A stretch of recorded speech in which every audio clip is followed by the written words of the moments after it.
Welcome to the Actually I Can Female Entrepreneur podcast. I am your host, Kayleigh Greenacre, a business strategist, coach, TEDx speaker, author, and your go-to woman for all things business strategy.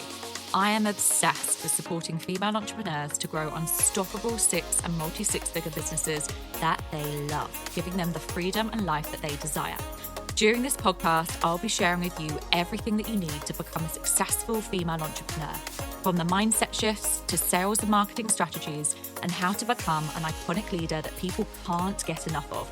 It is my mission to help you stand out, attract your dream clients and customers, and sell out of your offers with ease whilst building the business and life of your dreams. Let's make this your reality, ladies. Hello, ladies, and welcome to another episode of Actually I Can, the Female Entrepreneur podcast. And today we are going to be diving into how you can turn your passion into a profitable, sustainable business. Now, we've all heard the phrase, do what you love and you'll never work a day in your life.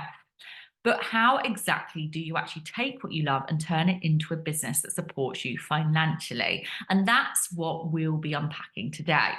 So many of us start businesses based on our passions, whether it's crafting, coaching, writing, designing, or something completely different.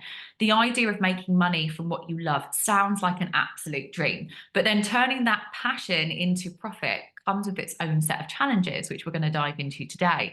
So for a lot of entrepreneurs, that road to success isn't as glamorous as it seems. And it requires not only the love of your service or your product, but also a deeper commitment to learning the business side of things. So your marketing, your sales, your financial management, and lead generation, for example. So I want to start by sharing a little bit about my journey and how I turned my passion into a profitable, multiple six-figure business. At the very beginning of my journey, I started in 2021, and I started out with offering one-to-one coaching. It was something that I was very, very passionate about, to support female entrepreneurs with the mindset work, but then also the business strategy. But I did this whilst I was working full-time as an assistant head teacher in a school. So it started as a side hustle, one that I was very passionate about, but I had to work all the hours every single day to actually make this business take off. I was in school between the hours of 7 in the morning, right the way through to about 4, maybe even 5. I would pick Sophia up from after school club. I would go home, spend some time with Sophia. And then once she was in bed, I would have to then jump into business mode. And then I'd have to do content creation or marketing, emails. I'd be jumping on coaching calls in the evening, normally until about 9 or 10 at night. And it was quite full on. And what I had to do in that process, whilst it was almost a side hustle and wasn't a full-blown business at this point, I had to learn to set boundaries. But I found that I was actually giving away too much time for free. I was jumping on calls for free. I was giving lots of my clients additional time right into the evenings, into the weekends, because I love what I was doing.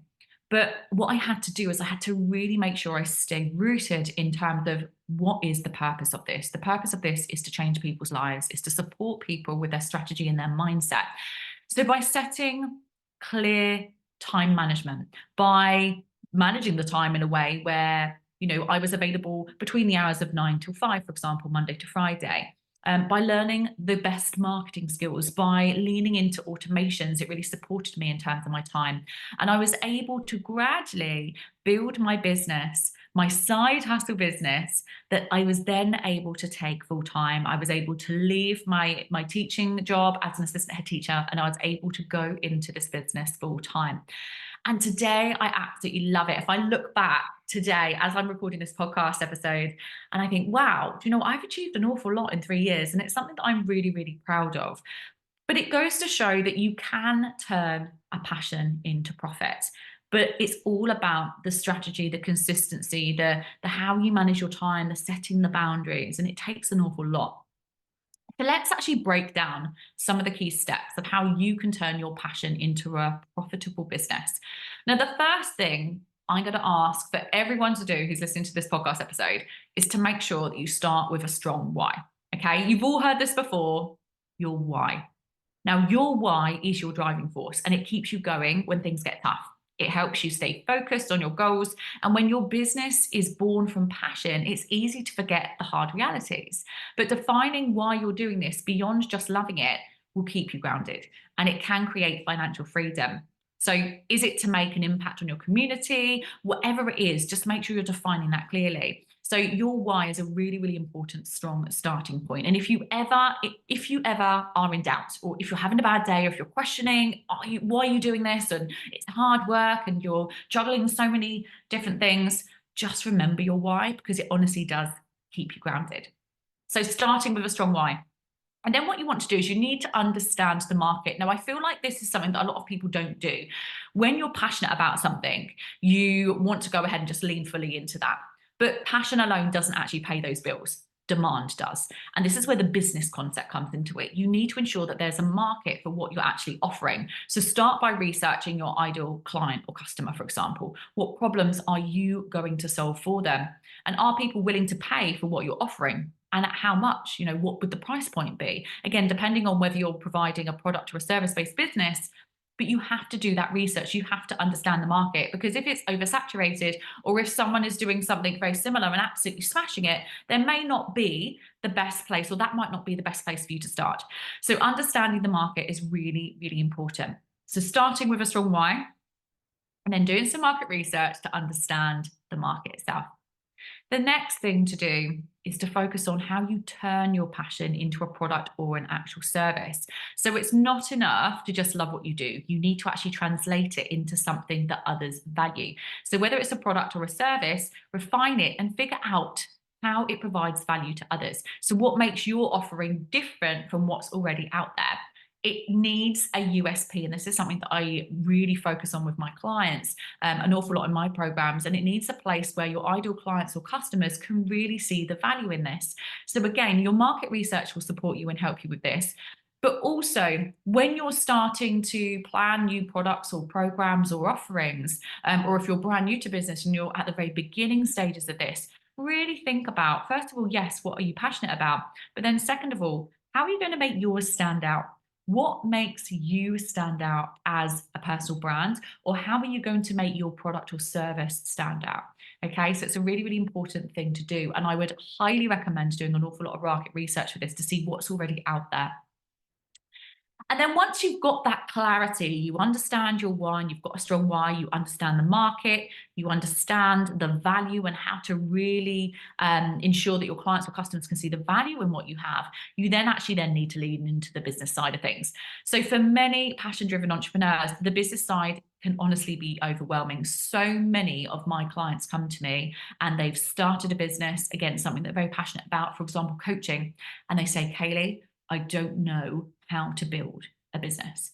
And this is obviously something that I support people with, specifically with looking at the foundations and then really leaning into the strategy side of things. And of course, how to be seen as an iconic leader in the online space. But learning about finances, about marketing and sales is essential. So if you have a business and you don't understand any of the business side of things, this is something that you really do need to focus on. So the first thing I would suggest to anyone is to make sure you have a business plan, even if it's just a simple business plan. And don't be afraid to invest in learning the skills that you actually lack. I think so many people are hesitant to invest in courses or programs or learnings, but there's so many things that you can invest in that don't cost a fortune. You can even lean into resources such as mini courses, such as books, coaches, strategists such as myself as well, where we have smaller offerings to really support you with taking advantage of how you can fill the gaps in your skills and your knowledge. So it's really, really important that you lean fully into that business side, because if you don't know business, you are not going to succeed. Okay, so that business side of it is extremely important.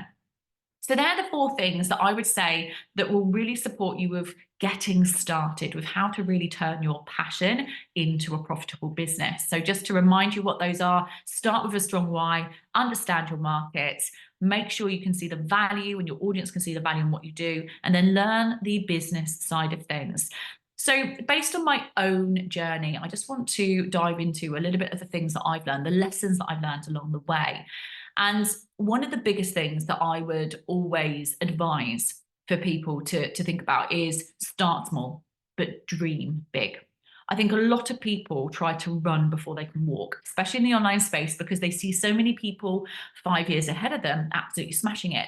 And what happens is a lot of people then try to mimic or copy what those particular people are doing. But what that's doing is that's stopping people or stopping you from actually getting those first steps in place first, the foundations in place.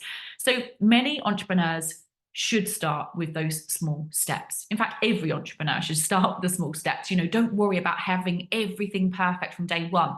And this is actually something that I had. It was a weakness of mine that I wanted everything to be perfect. I wanted a full-blown website before I even launched my business. I spent months building my website, thousands of pounds, investing in services and systems and all the things, because I wanted absolutely everything to be ready from day one. And then I launched, and then within the first couple of weeks, I realized, actually, I didn't actually need all of that in place. I could have done this completely on my own without having fancy websites and all the things. So it doesn't have to be perfect from day one. Start with what you can and let your business grow as you do. So it's really, really important to start small, but dream big.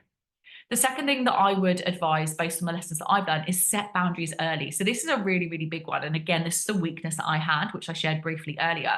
Just because you love what you do, it doesn't mean that you should do it for free. I see so many people in the online space, mainly coaches and service providers, giving away their services for free.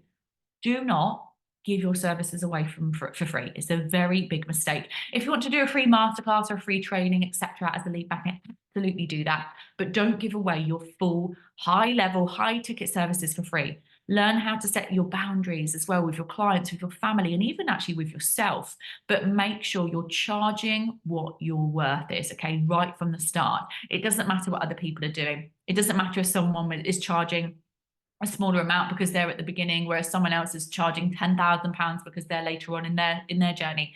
Make sure you charge your worth, and really make sure that you set your boundaries early on in all aspects, in terms of time, energy, pricing, everything. The third thing that I would say, based on my own lessons, is be ready to invest in yourself.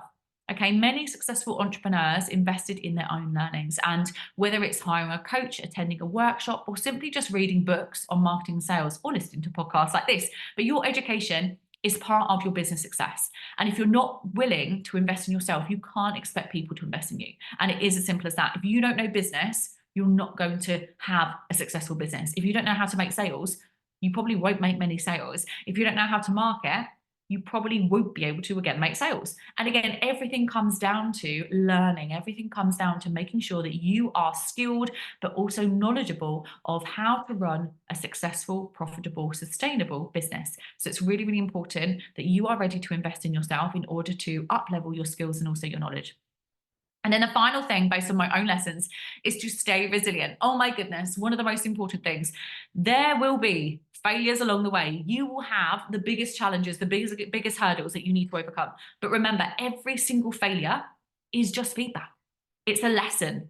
If you stay resilient and you don't let any setbacks stop you from moving forward, that is the best thing you can do. I was determined at the beginning of my business, and even at the most challenging times where I was exhausted, I went through eating disorders. I was in such a bad place mentally at one point in my journey, but I still kept going. I still showed up for my clients. I still showed up on social media every day. I still sold my products and my programs, and I still believed in myself. So it's about being resilient, staying resilient throughout the entire journey, because believe me, you do that, you will be able to achieve the most incredible things. So turning your passion into a profitable business does take work, and it's one of the most rewarding journeys you can ever start. But just remember, it's not just about loving what you do, it's about building a sustainable structure around that love. So with the right mindset, with the right strategy, the right support, your passion can honestly give you the most incredible success. So if you're ready to start turning your passion into a profitable business, then come and join my best-selling program, Unstoppable. Now, inside Unstoppable, the program, I teach you the exact strategies that really do work at attracting your dream clients and customers to support you in reaching consistent 5K months and more, so that you can achieve that freedom and wealth that you desire. So if you really do desire spending more time with your loved ones, being able to travel the world maybe, or you just want that financial freedom so you can pay your mortgage and you feel really, really great, or if you want the wealth to be able to do whatever you want and live your absolute best life, then this is the program that will support you in doing that. There really isn't another program out there that gives you so much access, lifetime access, and so much support for such a little investment on how you can actually make 5K months. If you are interested, then drop me a DM on socials or check out the details on my website. Now, I really hope that you have enjoyed this episode. Thank you so much for joining us today. Please don't forget to rate, review, and subscribe to the podcast, and I will see you all again next time. Take care. Thank you for tuning in to the Actually I Can Female Entrepreneur Podcast with me, your host, Kayleigh Greenacre. If you are ready to build, grow, and scale your dream six-figure or multi-six-figure business, then head to our website now for more information or connect with me on socials to see how you can create your dream business and dream life.